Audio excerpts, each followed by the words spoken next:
नैहर में रहनी ना कैनी ना प्यार हो, कैनी ना प्यार, अरे कैनी ना प्यार हो।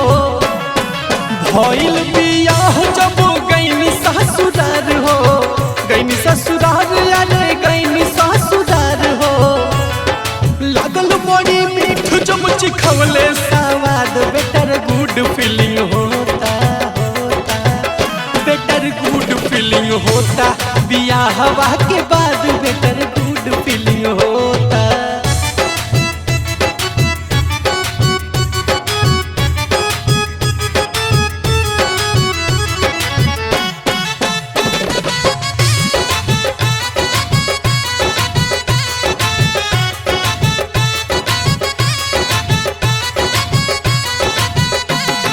श्री राम जैसे सखी सैया दिलावाला, सैया दिलवाला हो सैया दिलवाला।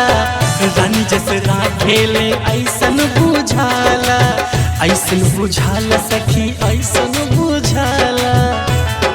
माई जवन कहले से बात बाऊ याद, बेटर गुड फीलिंग होता बेटर गुड फीलिंग होता। बियाहवा के बाद बेटर गुड फीलिंग होता।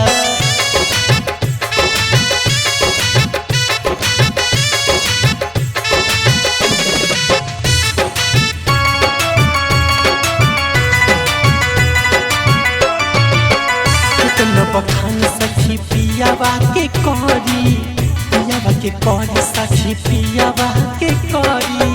रविराज हमके बना के रखे परी, राखेले परी बना के रखे परी। भीतर सोचे से काफू ना करे विवाद, बेटर गुड फीलिंग होता बेटर गुड फीलिंग होता। बियाहवा